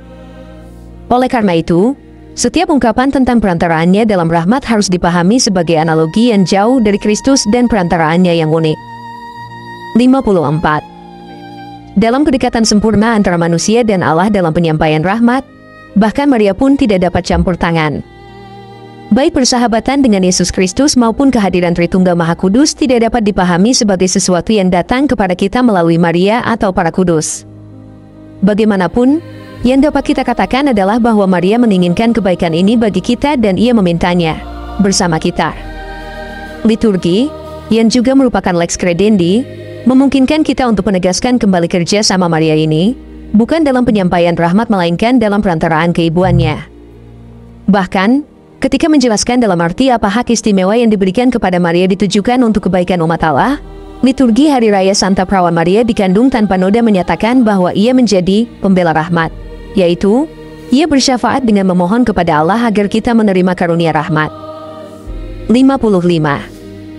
Sebagaimana diajarkan Konsili Vatikan II, pengaruh bermanfaat dari Santa Perawan Maria sama sekali tidak menghalangi persatuan langsung umat beriman dengan Kristus, melainkan justru memupuknya. Karena alasan ini, hendaknya kita menghindari deskripsi apapun yang menyiratkan pencurahan rahmat secara bertahap, seperti Neoplatonik, seolah-olah rahmat Allah turun melalui berbagai perantara, seperti Maria, sementara sumber utamanya, Allah, tetap terputus dari hati kita. Penafsiran semacam itu berdampak negatif pada pemahaman yang tepat tentang perjumpaan yang intim dan langsung yang dihasilkan oleh rahmat antara Tuhan dan hati umat beriman. Faktanya, hanya Allah Tritunggal, yang membenarkan. Hanya Allah yang membangkitkan kita untuk mengatasi ketidakseimbangan tak terbatas yang memisahkan kita dari kehidupan ilahi. Hanya Dia yang bertindak di dalam kita dengan kediaman Tritunggalnya. Hanya Dia yang masuk ke dalam kita dan mengubah kita, menjadikan kita peserta dalam kehidupan ilahinya. Tidaklah menghormati Maria untuk menganggap Maria sebagai perantara apapun dalam penyelesaian karya yang semata-mata milik Allah ini. Air hidup yang mengalir. 56. Pada saat yang sama, karena Maria penuh rahmat dan karena kebaikan selalu berusaha memomunikasikan dirinya kepada orang lain, gagasan tentang semacam limpahan rahmat dari Maria dengan mudah muncul. Sebuah gagasan yang hanya dapat memiliki makna yang tepat jika tidak bertentangan dengan apa yang telah dikatakan. Penafsiran semacam itu tidak menimbulkan kesulitan jika kita khususnya membahas bentuk-bentuk kerjasama yang telah dibahas. Perantara Maria dan kedekatan keibuannya yang mengundang kita untuk membuka hati kita bagi rahmat pemudusan Allah. dan yang disajikan oleh Konsili Vatikan II sebagai kerjasama yang beragam dari pihak makhluk yang berbagi dalam satu sumber ini. 57. Peran persiapan mendasar yang dimainkan oleh umat beriman, dan khususnya Maria, ketika mereka bekerja sama dengan Allah dalam komunikasi rahmat-Nya diungkapkan dalam penafsiran tradisional tentang sumai-sumai air hidup yang mengalir dari hati orang beriman. Lihat Yohanes 7 ayat 37-39. Meskipun gambaran yang kuat ini dapat ditafsirkan seolah-olah umat beriman adalah saluran transmisi rahmat pemudusan yang menyempurnakan, para bapak gereja berbicara tentang pencurahan sumai-sumai roh ini dalam konteks tindakan-tindakan yang mempersiapkan kita untuk menerima rahmat pemudusan Allah, seperti berkhotbah, mengajar, dan cara-cara lain untuk menyalurkan karunia sabda yang diwahyukan. 58. Origenes menerapkan gambaran sumai-sumai air hidup pada studi kitab suci atau persepsi makna rohaninya. Bagi Santo Cyrillus dari Alexandria, luapan air ini menandakan pengajaran misteri-misteri iman, mistagogi murni dalam arti terdalamnya, yang bukan sekadar intelektual tetapi berkaitan dengan watak atau persiapan seseorang secara menyeluruh untuk menerima rahmat Allah. Santo Cyrillus dari Yerusalem berpendapat bahwa gambaran tersebut menandakan pengajaran kitab suci ketika segala sesuatu terungkap. Santo Yohanes Chrysostomus menghubungkannya dengan kebijaksanaan Stefanus atau otoritas perkataan Petrus. Santo Ambrosius menegaskan, inilah sumai-sumai yang mendengar sabda Allah dengan telinga mereka, dan mereka berbicara, sehingga mereka dapat mencurahkan sabda itu ke dalam hati setiap orang. Dan ia menerapkannya demikian, semoga air doktrin surgawi memancar keluar, semoga embun sabda Tuhan dipercikan ke dalam hati setiap orang. Bagi Santo Hieronymus juga, air adalah ajaran juru selamat, sebagaimana juga bagi Santo Gregorius Agung, yang juga mengajarkan bahwa air menandakan kehendak saleh terhadap sesama. Penafsiran-penafsiran tentang sumai-sumai air hidup yang dicurahkan oleh umat beriman berfokus pada pengetahuan kitab suci dan misteri-misterinya. Penafsiran-penafsiran ini umumnya tidak merujuk pada sekadar pengetahuan intelektual, tetapi pada pengetahuan sapiensial dan pencerahan hati, sehingga hati dapat membuka diri terhadap realitas misteri-misteri itu sendiri. 59. Di antara berbagai bapa dan pujangga gereja, kita juga menemukan penjelasan yang lebih luas yang mencakup, selain khotbah dan katekese, karya-karya yang menawarkan bantuan kepada orang lain dalam kebutuhan mereka atau yang berfungsi sebagai kesaksian kasih. Dengan cara ini, Santo Hilarius dari Poitiers memahami sumai-sumai air hidup sebagai tanda karya Roh Kudus melalui kebajikan-kebajikan yang bertindak demi kebaikan sesama. Santo Agustinus menerapkan gambaran itu pada kehendak baik yang dengannya seseorang ingin memperhatikan kepentingan sesamanya. Pada abad pertengahan, perspektif ini berlanjut hingga Santo Thomas Aquinas, yang baginya, sumai-sumai air hidup terwujud ketika seseorang bertindak cepat untuk membantu orang lain dan berbagi bina mereka berbagai karunia rahmat yang telah diterimanya dari Allah. Karena orang seperti itu akan memiliki air hidup yang mengalir dari hatinya. 60. Ketika Santo Thomas berbicara tentang berbagai karunia rahmat untuk melayani sesama, ia mengacu pada berbagai karunia karismatik karena ia mencatat, seperti yang dikatakan, lihat 1 Korintus 12 ayat 10. Kepada yang seorang diberikan karunia bahasa roh, kepada yang lain karunia penyembuhan, dan sebagainya. Aspek ini juga hadir dalam pemikiran Santo Cyrillus dari Yerusalem, yang menunjukkan bahwa sumai-sumai air roh yang disalurkan melalui orang-orang percaya terwujud ketika roh menjadikan seseorang guru kebenaran ilahi, mengilhami yang lain untuk bernubuat, memberikan yang lain kuasa mengusir setan, menunjukkan yang lain bagaimana membantu orang miskin, mengajari yang lain untuk berpuasa dan menjalani kehidupan asketisme. 61. Hal serupa dapat dikatakan tentang penafsiran Yohanes 14 ayat 12, yang merujuk pada orang percaya yang menyelesaikan pekerjaan-pekerjaan yang lebih besar, meizona, daripada yang Kristus lakukan selama hidupnya di bumi. Orang percaya ikut serta dalam pekerjaan Kristus sejauh mereka juga, dengan cara tertentu, mengobarkan iman orang lain melalui pewartaan firman. Sebagaimana Yohanes 17 ayat 20 secara eksplisit menyatakan, mereka yang percaya kepadaku melalui pemberitaan mereka. Gagasan yang sama tersirat dalam Yohanes 14 ayat 6-11, di mana pekerjaan Kristus menyatakan Bapa, ayat 8, dan pekerjaan orang percaya, yang berfokus pada pewartaan Injil dengan perkataan mereka, ditempatkan di samping pekerjaannya.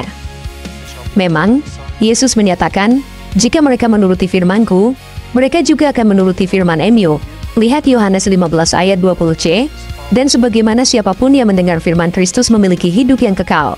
Lihat Yohanes 5 ayat 24. Demikian pula Yesus menyatakan bahwa orang lain akan percaya melalui perkataan orang-orang percayanya. Lihat Yohanes 17 ayat 20. Namun, ini tidak hanya melibatkan perkataan mereka yang diucapkan, tetapi juga kesaksian mereka yang fasih. Inilah sebabnya Yesus memohon kepada Bapa agar orang-orang percayanya dapat bersatu agar dunia dapat percaya. Lihat Yohanes 17 ayat 21. Kasih yang memberikan dirinya di dunia. 62. Injil Yohanes mengaitkan erat kasih persaudaraan dengan berbagi kebaikan ini. Sungguh, penegasan, jika kamu mengasihi aku, kamu akan menuruti segala perintahku. Yohanes 14 ayat 15, sejalan dengan pernyataan, barang siapa percaya kepadaku, ia akan melakukan juga pekerjaan-pekerjaan yang aku lakukan. Yohanes 14 ayat 12. Ketika Kristus berbicara tentang buah yang ia harapkan dari murid-muridnya, ia pada akhirnya mengidentifikasinya dengan kasih persaudaraan.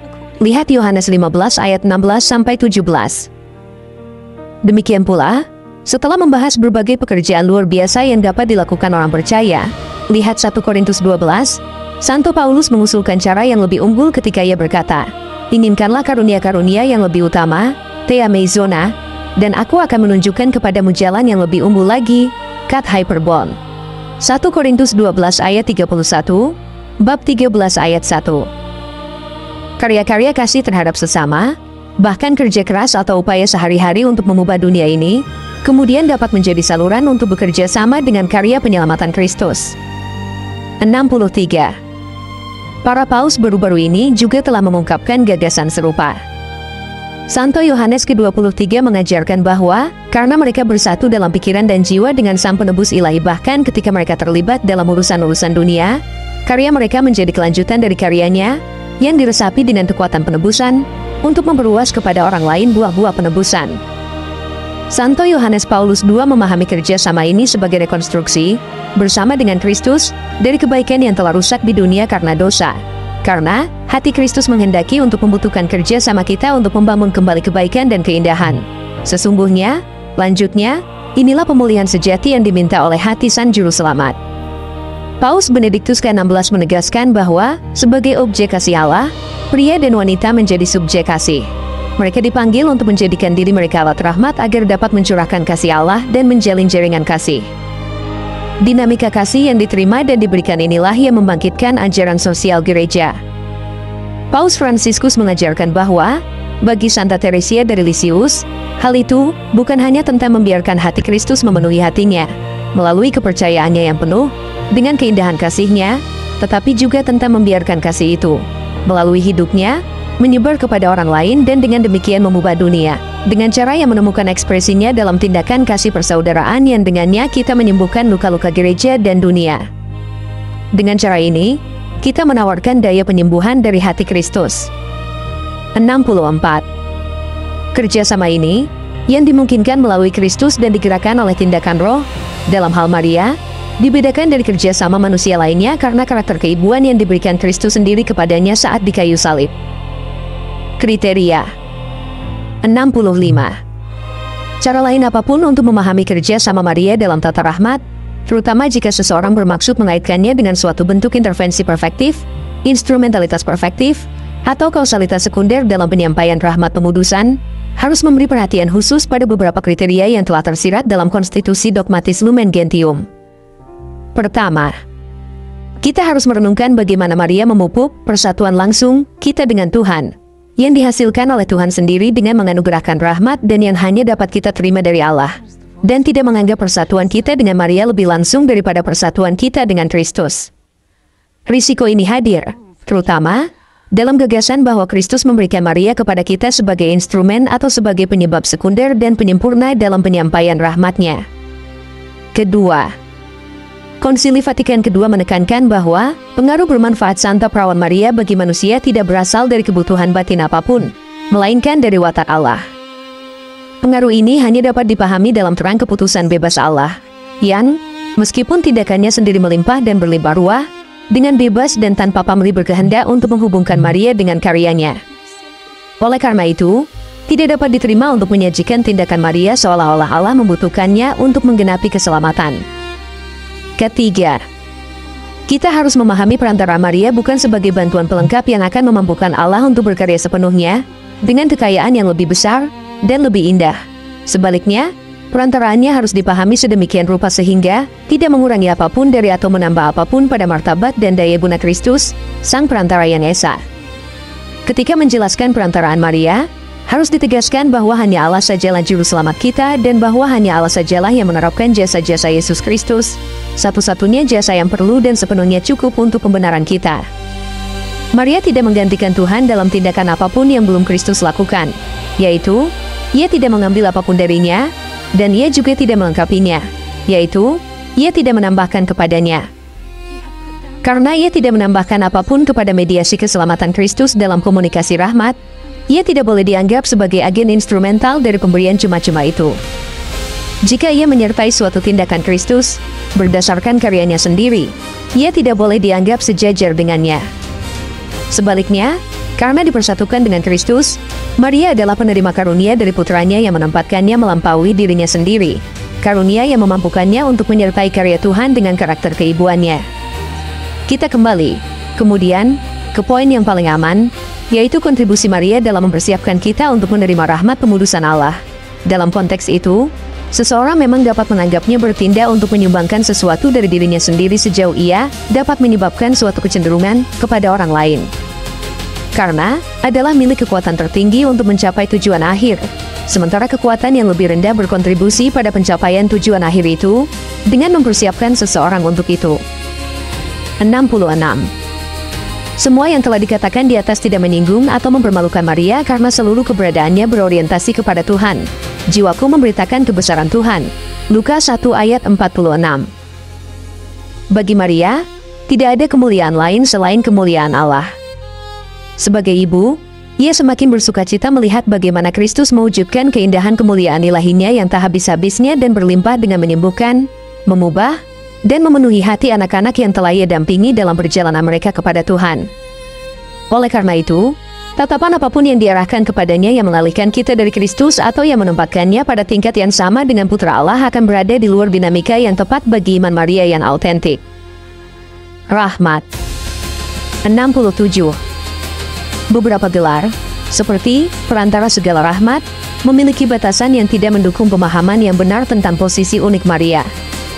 Bahkan, ia, yang pertama ditebus, tidak mungkin menjadi perantara rahmat yang ia terima sendiri. Ini bukan poin kecil karena mengungkapkan sesuatu yang sentral.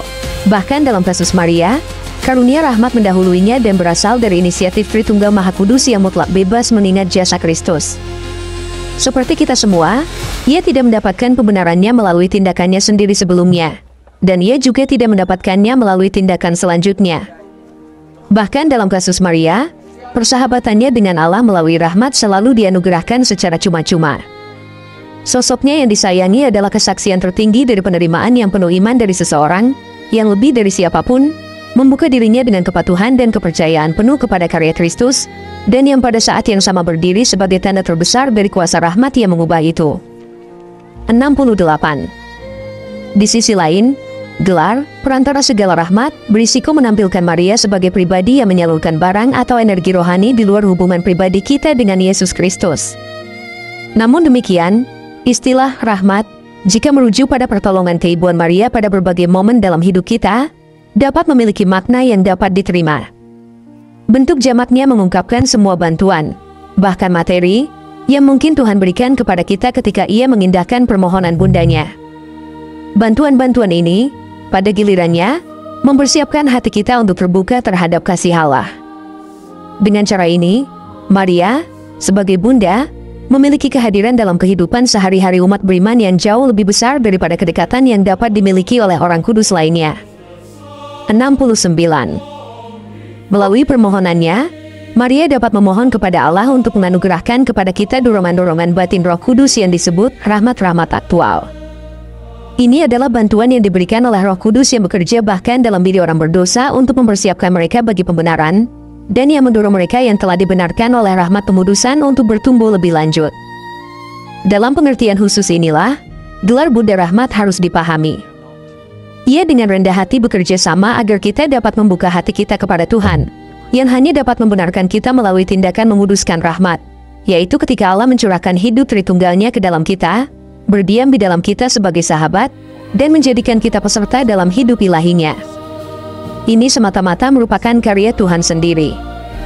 Pada saat yang sama, hal ini tidak menutup kemungkinan bahwa kata-kata, gambaran, atau berbagai dorongan yang kita terima melalui perantaraan keibuan Maria dapat membantu kita untuk bertekun dalam hidup, mempersiapkan hati kita bagi rahmat yang dicurahkan Tuhan, atau bertumbuh dalam hidup rahmat yang telah kita terima dengan cuma-cuma. 70.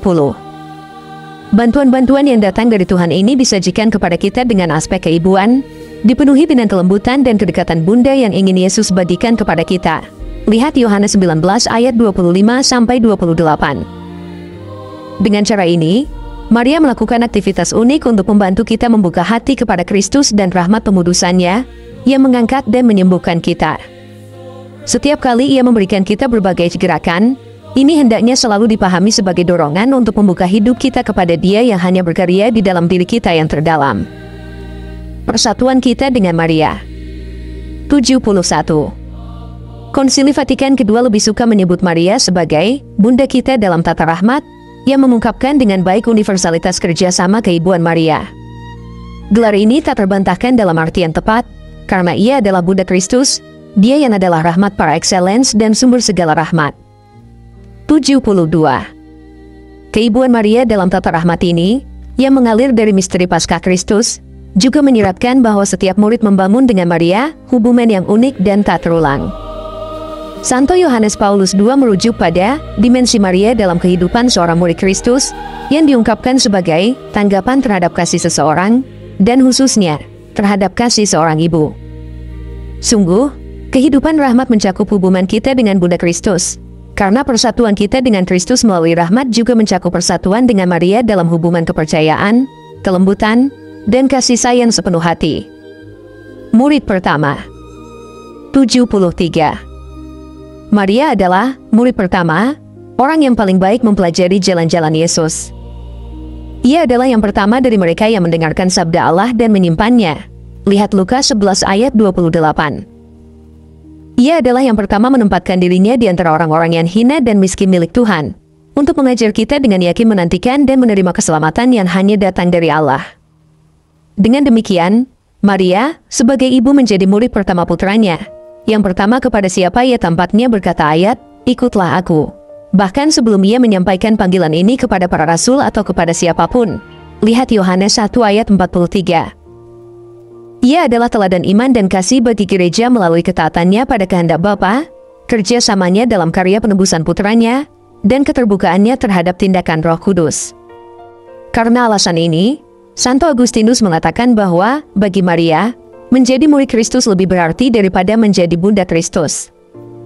Paus Fransiskus menegaskan bahwa ia lebih merupakan murid daripada bunda. Maria pada hakikatnya adalah murid Kristus yang pertama dan paling sempurna. 74. Maria, bagi setiap orang Kristen, adalah orang yang pertama, percaya, dan justru dengan imannya sebagai mempelai dan bunda, ia ingin bertindak atas semua orang yang mempercayakan diri kepadanya sebagai anak-anaknya. Ia melakukannya dengan kasih sayang yang penuh dengan tanda-tanda kedekatan yang membantu mereka bertumbuh dalam kehidupan rohani, mengajar mereka untuk membiarkan rahmat Kristus bekerja semakin banyak.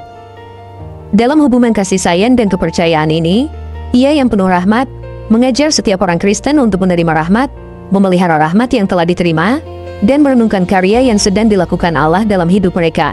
Lihat Lukas 2 ayat 19. 75. Jika ungkapan atau gelar seperti yang disebutkan di atas muncul dalam kasus-kasus yang diduga sebagai fenomena supranatural yang telah menerima putusan positif dari gereja, maka harus diingat bahwa kapanpun nihil obstat diberikan oleh dikasteri, fenomena tersebut tidak menjadi objek iman, yang berarti umat beriman tidak wajib memberikan persetujuan iman kepada fenomena tersebut. Bunda umat beriman Allah. 76. Maria, murid pertama, adalah ibu. Di kayu salib, Kristus mempercayakan kita kepada Maria. Dan karena itu, ia membawa kita kepadanya karena ia tidak ingin kita melakukan perjalanan tanpa seorang ibu. Ia adalah ibu yang percaya yang telah menjadi ibu dari semua orang beriman. Pada saat yang sama, Ia adalah ibu gereja yang mewartakan Injil, yang menerima kita sebagaimana Allah menghendaki untuk memanggil kita, yaitu bukan hanya sebagai individu yang terisolasi tetapi sebagai umat yang sedang melakukan perjalanan. Bunda Maria kita selalu ingin berjalan di samping kita, untuk tetap dekat dengan kita, untuk membantu kita dengan perantaraan dan kasih-Nya. Ia adalah ibu dari umat Allah yang beriman, yang bergerak di tengah-tengah umatnya dengan perhatian yang lembut dan penuh kasih. Ia menjadikan kecemasan dan masalah mereka miliknya sendiri. Cinta berhenti, merenungkan misteri, dan menikmatinya dalam keheningan. 77. Umat Allah yang beriman tidak menjauhkan diri dari Kristus atau Injil ketika mereka mendekati Maria. Sebaliknya, mereka dapat melihat dalam gambar keibuan ini semua misteri Injil. Dalam wajah keibuannya, mereka melihat pantulan Tuhan yang mencari kita. Lihat Lukas 15 ayat 4-8, yang datang menemui kita dengan tangan terbuka. Lihat Lukas 15 ayat 20, yang berhenti di hadapan kita. Lihat Lukas 18 ayat 40, yang membungkuk dan mengangkat kita ke pipinya. Lihat Hosea 11 ayat 4, yang memandang kita dengan kasih. Lihat Markus 10 ayat 21, dan yang tidak menghukum kita. Lihat Yohanes 8 ayat 11, Hosea 11 ayat 9. Dalam wajah keibuannya, banyak orang miskin mengenali Tuhan yang telah menjatuhkan orang-orang yang berkuasa dari tahta mereka dan telah meninggikan orang-orang yang hina. Lihat Lukas 1 ayat 52. Wajahnya menyanyikan misteri inkarnasi. Di wajah Bunda Maria yang tertusuk pedang. Lihat Lukas 2 ayat 35, umat Allah mengenali misteri salib, dan di wajah yang sama itu, bermandikan cahaya Paskah, mereka melihat bahwa Kristus hidup. Dan dialah yang menerima Roh Kudus dalam kepenuhannya, yang menopang para rasul dalam doa di ruang atas. Lihat Kisah Para Rasul 1 ayat 14. Oleh karena itu, kita dapat mengatakan bahwa iman Maria, menurut kesaksian apostolik gereja, dalam beberapa hal terus menjadi iman umat Allah yang berziarah. 78. Sebagaimana ditegaskan oleh para uskup Amerika Latin, kaum miskin menemukan kasih sayang dan cinta Allah di wajah Maria. Di dalamnya, mereka melihat tercermin pesan Injil yang hakiki. Umat, dalam kesederhanaan dan kemiskinan, tidak memisahkan Bunda yang mulia dari Maria dari Nazaret yang kita temukan dalam Injil.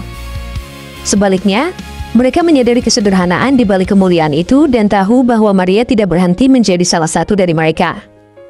Dialah yang seperti ibu manapun, mengandung anaknya dalam rahimnya, menyusuinya, dan membesarkannya dengan penuh kasih dengan bantuan Santo Yosef, tetapi yang juga mengalami pergolakan dan ketidakpastian dalam menjadi ibu. Lihat Lukas 2 ayat 48-50. Dialah yang bernyanyi tentang Allah yang telah memuaskan orang yang lapar dengan hal-hal yang baik dan orang kaya telah diusirnya dengan tangan kosong. Lihat Lukas 1 ayat 53, yang menderita bersama pengantin baru yang kehabisan anggur untuk pesta pernikahan mereka. Lihat Yohanes 2 ayat 3, yang tahu bagaimana pergi dengan tergesa-gesa untuk mengulurkan tangan kepada sepupunya yang membutuhkan. Lihat Lukas 1 ayat 39-40, yang membiarkan dirinya terluka, seolah-olah tertusuk pedang. Karena sejarah bangsanya, di mana putranya adalah tanda pertentangan. Lihat Lukas 2 ayat 34, yang mengerti apa artinya menjadi seorang perantau atau orang buangan. Lihat Matius 2 ayat 13-15, yang dalam kemiskinannya, hanya dapat mempersembahkan 2 ekor anak bulu merpati. Lihat Lukas 2 ayat 24. Dan yang tahu apa artinya dipandang rendah karena berasal dari keluarga tukang kayu yang miskin.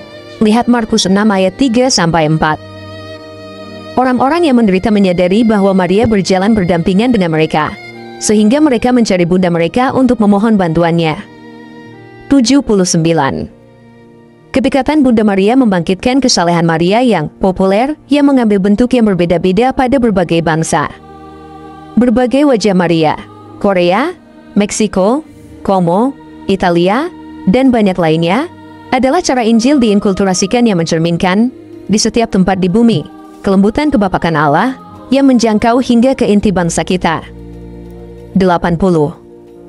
Marilah kita merenungkan iman umat Allah, di mana banyak sekali rekan seiman secara spontan mengenali Maria sebagai bunda, sebagaimana Kristus sendiri mendorong kita untuk melakukannya dari salib. Umat Allah gemar berziarah ke berbagai tempat ziarah Maria, menemukan penghiburan dan kekuatan untuk berteduh di sana, seperti mereka yang di tengah kelelahan dan rasa sakit, menerima belayan bunda mereka. Konferensi Aparecida mampu mengungkapkan dengan jelas dan indah nilai teologis yang mendalam dari pengalaman ini. Tidak ada yang lebih baik untuk menyimpulkan catatan ini selain dari kata-kata berikut ini. Kita menyoroti ziarah, di mana umat Allah dapat dikenali dalam perjalanan mereka. Di sana, umat beriman merayakan sukacita karena merasa dikelilingi oleh begitu banyak saudara dan saudari, berjalan bersama menuju Allah yang menanti mereka. Kristus sendiri menjadi seorang peziarah dan berjalan bangkit di antara orang-orang miskin.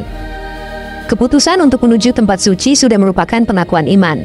Berjalan adalah nyanyian harapan sejati, dan kedatangan adalah perjumpaan cinta. Tatapan peziarah tertuju pada sebuah gambar yang melambangkan kasih sayang dan kedekatan Tuhan. Cinta berhenti sejenak, merenungkan misteri, dan menikmatinya dalam keheningan. Ia juga tergerak, mencurahkan seluruh beban rasa sakit dan mimpinya. Doa yang penuh keyakinan, mengalir dengan tulus, adalah ungkapan terbaik dari hati yang telah melepaskan diri dari rasa cukup, menyadari bahwa sendirian seseorang tidak dapat berbuat apa-apa. Pengalaman rohani yang hidup dipadatkan menjadi momen yang singkat. Bunda umat beriman Allah, doakanlah kami. Paus Leo ke-14, dalam audiensi yang diberikan kepada prefek yang bertanda tangan di bawah ini bersama Sekretaris Seksi Doktrinal Dikasteri Doktrin Iman, pada tanggal 7 Oktober, peringatan Bunda Maria Bunda Rosario menyetujui nota ini, yang diputuskan dalam sidang biasa Dikasteri ini pada tanggal 26 Maret 2025, dan beliau memerintahkan penerbitannya.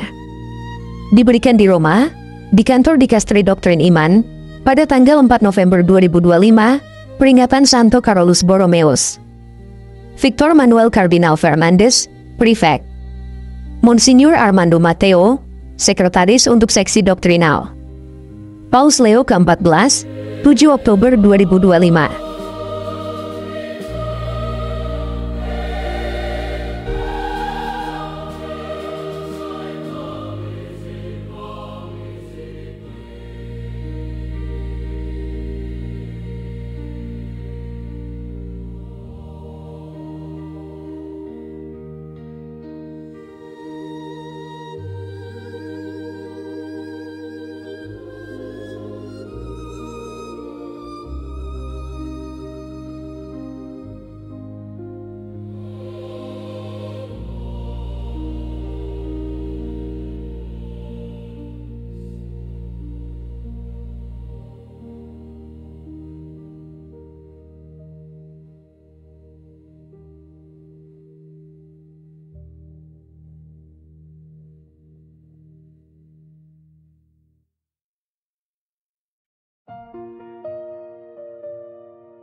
Aku percaya akan Roh Kudus, Gereja Kristus yang kudus.